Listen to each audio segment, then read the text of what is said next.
April 23 ലോക പുസ്തക ദിനം. 1995 ആണ് ഏപ്രിൽ 23 ലോക പുസ്തക ദിനമായി ആചരിക്കാൻ യുനെസ്കോ തീരുമാനിച്ചത്. 1996 ഏപ്രിൽ 23 മുതൽ കേരളത്തിലും ലോക പുസ്തക പകർപ്പവകാശ ദിനം ആചരിക്കാൻ തുടങ്ങി. ഷേക്സ്പിയറിന്റെ ജന്മദിനവും ചരമദിനവും ഏപ്രിൽ 23 ആയതുകൊണ്ടാണ് യുനെസ്കോ ഈ ദിവസം തീരുമാനിച്ചത്. എഴുത്തിന്റെയും വായനയുടെയും പഴയ രീതിയും സമീപനവും മാറുന്ന കാലമാണിത്. പുതിയ കാലവും പുതിയ വായനക്കാരും പുസ്തകശാലകളും വെല്ലുവിളികളോടെ വായനയെ നവീകരിച്ചുകൊണ്ടിരിക്കുന്നു.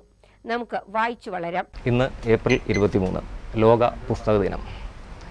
വായനയുടെ പ്രാധാന്യം മനസ്സിലാക്കി പുതിയ തലമുറ ഓരോ പുതിയ പുസ്തകങ്ങളും തേടിപ്പിടിച്ച് വായിക്കുന്ന ഒരു കാലഘട്ടമാണിപ്പോൾ. പുസ്തകശാലയിലേക്ക് എത്തുന്ന വായനക്കാർ ആവശ്യപ്പെടുന്ന പുസ്തകങ്ങൾക്ക് അത്രമാത്രം വൈവിധ്യം ഇപ്പോൾ നമുക്ക് അനുഭവപ്പെടുന്നുണ്ട്. അത് നമ്മെ അത്ഭുതപ്പെടുത്തുകയും അമ്പരപ്പിക്കുകയും ആനന്ദിപ്പിക്കുകയും ചെയ്യുന്നുണ്ട്. അതുകൊണ്ട് തന്നെ സോഷ്യൽ മീഡിയയുടെ ഈ കാലം വായനയെ പരിപോഷിപ്പിക്കുകയാണ് ചെയ്തുകൊണ്ടിരിക്കുന്നത്. ഓരോ വർഷവും ലോകത്ത് 2 മില്യണിലധികം പുസ്തകങ്ങൾ പ്രസിദ്ധീകരിക്കുന്നു. പുസ്തകങ്ങളെയും വായനക്കാരെയും കുറിച്ചുള്ള ചർച്ചകൾ മാത്രമല്ല ദിനാചരണം ലക്ഷ്യമിടുന്നത്. പുസ്തകങ്ങളുടെ ലഭ്യത, പ്രസാധനത്തിനു വേണ്ട സാഹചര്യമൊരുക്കൽ, കോപ്പിറൈറ്റ്, ലൈബ്രറികൾ, പുസ്തകക്കടകൾ തുടങ്ങിയവയോട് കാണിക്കേണ്ട പരിഗണന എന്നിവയെല്ലാം ഈ ദിനം ഓർമ്മിപ്പിക്കുന്നു. എറണാകുളം പ്രസ് ക്ലബ് റോഡ് ഒരു കാലത്ത് അക്ഷരത്തെരുവ് എന്നാണ് പറഞ്ഞിരുന്നത്. ബഷീർസ് ബുക്ക് സ്റ്റോൾ മുതൽ 13ഓളം പുസ്തകശാലകൾ, പ്രധാനപ്പെട്ട പുസ്തക പ്രസിദ്ധീകരണശാലകൾ ഇവിടെ ഉണ്ടായിരുന്നു. അതിനകത്ത് ഇന്നിപ്പോൾ 3 പുസ്തകശാലകളേ ഉള്ളൂ.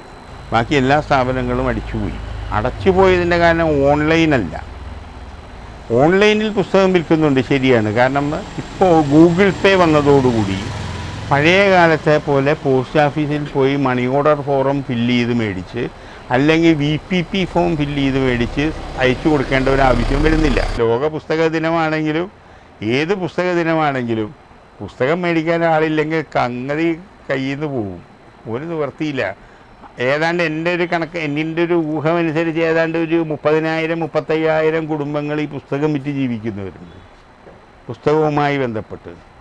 അപ്പോൾ പുസ്തകമില്ലാതെ ആയാൽ അതിൻ്റെ അവസ്ഥ വളരെ പരിതാപകരമായിരിക്കും. നമ്മുടെയൊക്കെ അവസ്ഥ പോലെ തന്നെ അവരുടെയും അവസ്ഥയാവും, അവരുടെ കുടുംബങ്ങളുടെ അവസ്ഥയാവും. അപ്പോൾ അതില്ലാതിരിക്കട്ടെ. പറ്റുവാണെങ്കിൽ നിങ്ങൾ ഒരു പുസ്തകം വാങ്ങുക, വായിക്കുക, അത് ഒരു അക്ഷര തൃതീയയായി മാറ്റുക. എല്ലാ ഏപ്രിൽ 23 പുസ്തകം മേടിച്ച സന്തോഷം.